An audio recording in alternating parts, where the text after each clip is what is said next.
Okay, so this is let me swirl around. Here's all the plants we moved down to start. Here's our bucket of pins. We're gonna pin down the water here. These are drip lines. We created an irrigation system, or well, it runs off our irrigation system. There's a main line here. The pipes around each of them is just to cover the connection. The idea with this is to have a place that things that need a lot of room can grow. So super easy. Here's the vineyard by our house. We don't own the land from that post over. Our friend Bob does. We own everything this way forward. This is the shop, so we'll call this the shop garden. So what we're gonna do first is I'm gonna just do a quick video on pinning down all of the water lines. We're gonna pin them in place so that they don't move. And there is, I believe it's 12 to 18 inches. So every 12 to 18 inches, there's an emitter. So of course, that's where we're gonna put our plants. So I'll show you how to plant it once we get those staked out. But let's just stake down the water lines at this point and go from there.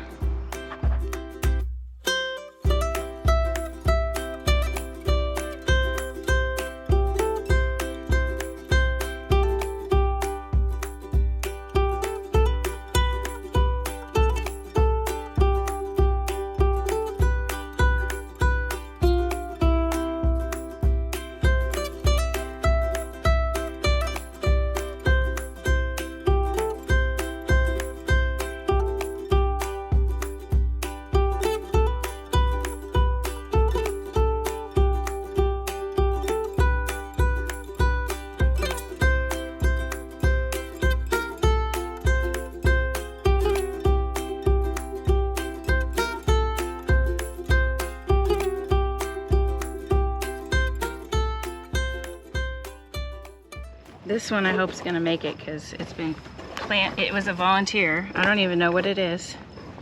And I planted it up there and then. Okay, so the method so far has been to cut an X and put the plant in with the soil that it came with from the garden bed, put the garden tone in there with it, and to put the plant on the opposite side of the watering hose because the water's dripping away. And so we want to make sure it's catching. The water is definitely feeding the plant. If you're worried about clogging, you can just move it away. And already these plants are a bit droopy, but don't worry, they'll come back to life. So these are the strawberries, that's the zucchini, and then we're gonna start the pumpkin row this way. I don't have any more zucchini, so I wanna put all my vine crops for pumpkins down this way, and all the strawberry and then cabbage down that way. So we'll keep going. So mark the X, tuck it back. You can see our drip line, add some garden tone. And then this is our cabbage. And like I said, the method is not to dig the hole. I'm actually mounding these up a little. They will take to the native soil underneath. You could dig a hole if you want. I just didn't want to do the extra chore.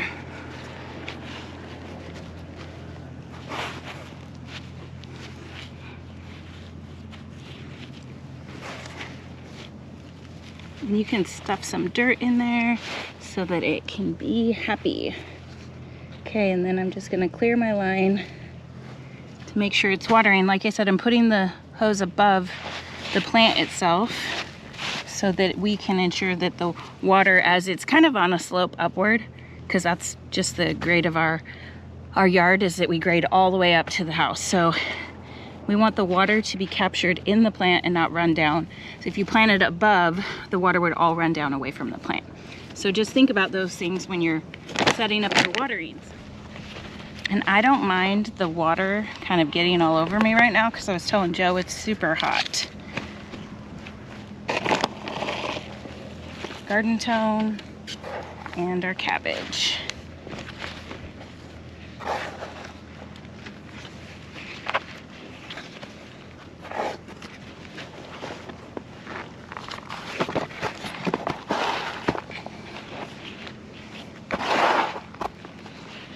So excited for these plants to be down here. This is where I would have liked to have put them, but we're mostly doing all of our gardening on the weekends.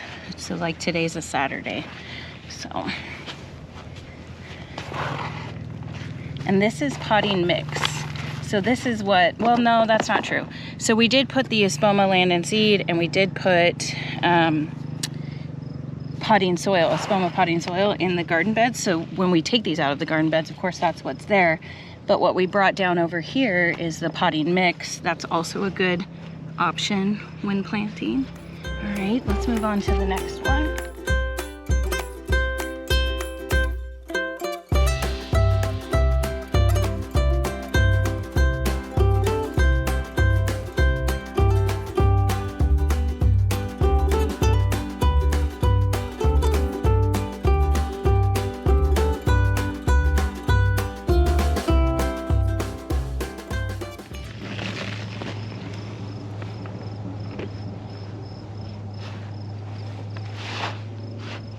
Now, we could go a step further and put straw down on top of this so that it keeps all the moisture in.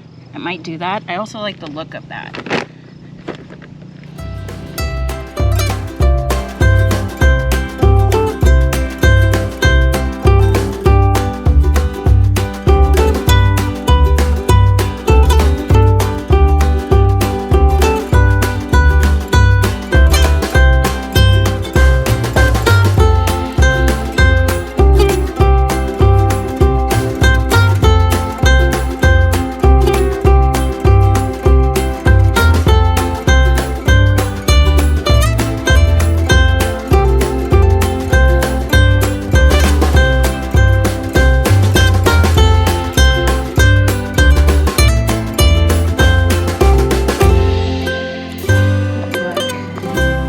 This is strawberries, zucchini.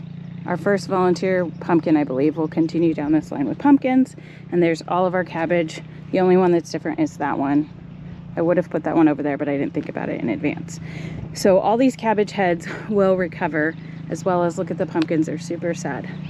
So let's get those in the ground, and we'll get them watered in and make them happy. Then we still have all of this room to plant. And I think it's every 12 inches is where the water is being emitted out of.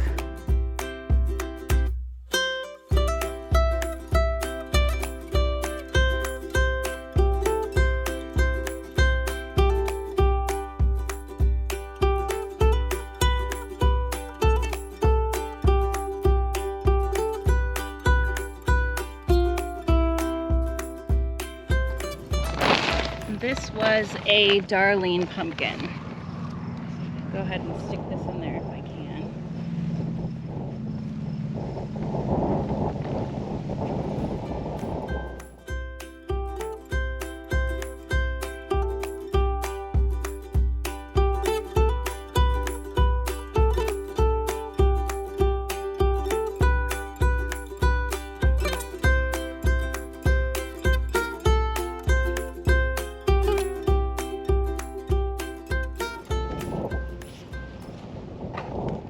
Okay, this one is the Cinderella pumpkin.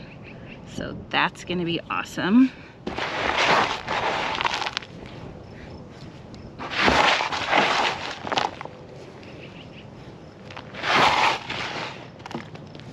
We've got some worms in here, so it's good that we brought them with us. This one I'm most worried about because I really want these to grow. And look how long it already was, so I really hope this one recovers really well. I'm gonna spread it out in each direction so it feels happy. Oh, look, this piece broke off. Dang it. Okay, but we still got some strong growth here.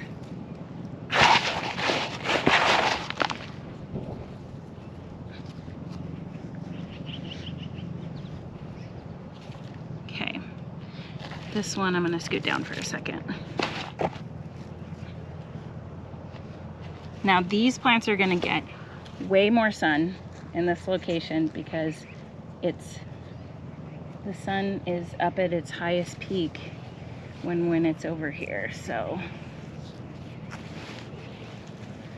and then it lasts until the sun goes down. So unlike the place that it came from where it was shaded by the garage for part of it.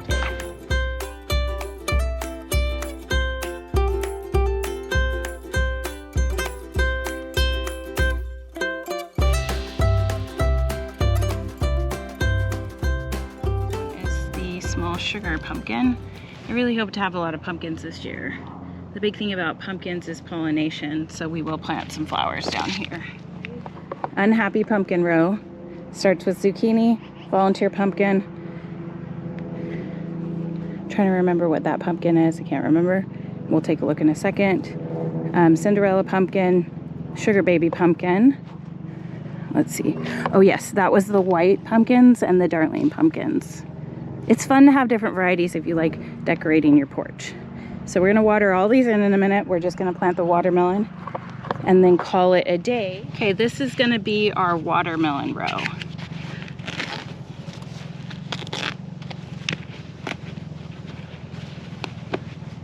This is our first watermelon that we purchased from Beaver Bark Nursery.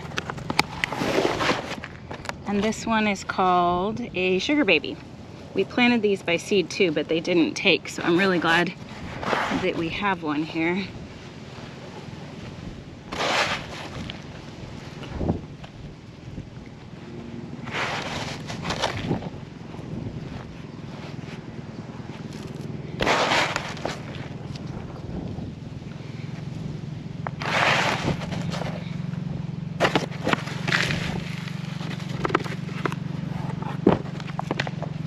Okay, this is kind of a no-dig method on accident that I just didn't want to dig the holes. So they're mounded up a little bit under the tarp, which is fine. And then our water will get to them because we're putting our water system above it on a hill. Push that in. And we put our garden tone down. Last but not least, these in so they aren't sad. So let me go get my hose and we'll get that done.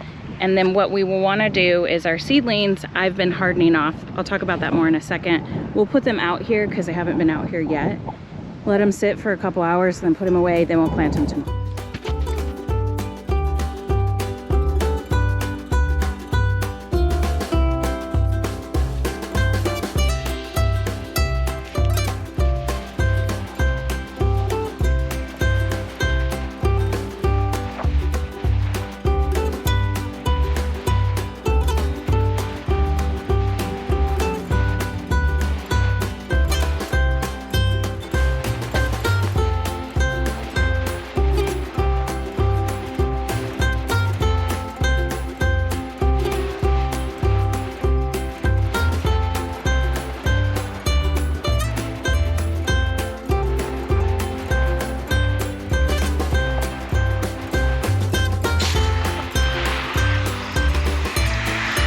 Okay, everybody, so these plants will come around. If you're worried about transplanting, just know that things are resilient.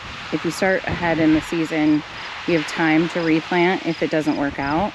And as you can see, I know that the soil's kind of washing all over. That's okay. We mounded these up and shoved a bunch of the dirt under the cloth. So for them to kind of leach away some soil, that's okay. We're gonna put straw or something on top that'll hold moisture in this really hot area of our yard. We also will put a fence around it. So you see our neighbor's fence. Let me turn the water off real quick.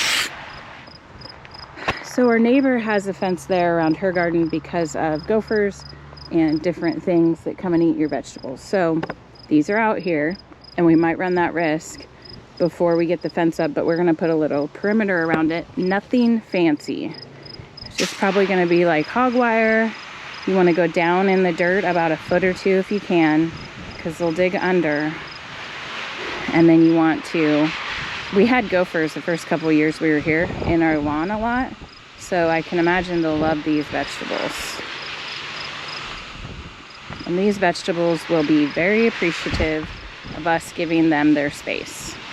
So with that, I just wanted you to see what we were doing today. This is an ongoing project.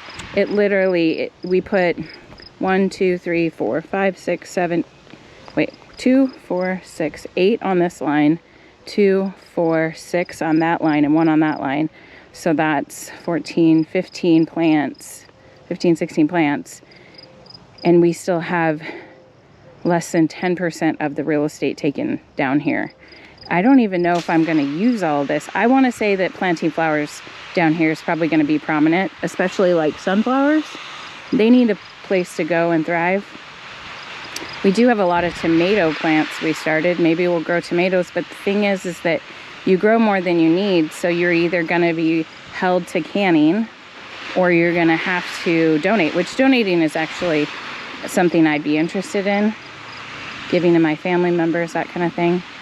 But I've always wanted a space this big. I just didn't know how I was going to tackle it. So anyway, that'll be it. So we'll see you in the next one. My brother-in-law suggested to me, because I do this for fun, but I do want to have a following, if you will, for a couple of reasons. Number one, it makes your channel really successful. It also drives you to do more and be better. I wanted these to be more or less a how-to, and I think it's more vlogging right now than anything. I'm not necessarily an expert on how to do things, but I am willing to try it. So if you're looking for someone who's just really, like, gardening has been something that I've tried for about a decade. I'm getting better at it, but I'm not an expert. So you're welcome to like and subscribe the videos, share them if you think they're fun to watch. I mean, sometimes it's just enjoyable to keep up with people that you know. I watch a couple gardeners in Oregon that, and Ohio and the Midwest. And what I like is that I like seeing what they're doing. When I can't get out and garden, I like watching videos of gardeners because honestly, I mean, life is stressful. It's nice to watch people enjoying simple things like gardening. So please like and subscribe if you like it and you want to share it. It's helpful to me. It also inspires me to do more. I do have a full-time job, a husband and kids, and so I'll do this as long as it's enjoyable. But I'm sorry if it seems like it's more vlogging than anything.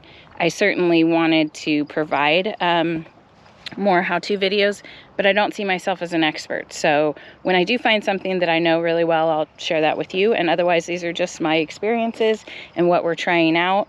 And then, you know, when we're, sorry to make this conversation long at the end, when we get toward the end of July and stuff, we'll probably do a garden tour because you'll want to see how particular projects turned out and if you want to try them for yourself next year. So thank you so much. Have a wonderful day, and I hope you enjoyed this vlog. Please like and subscribe. Okay, P.S. This is a Hoselink hose.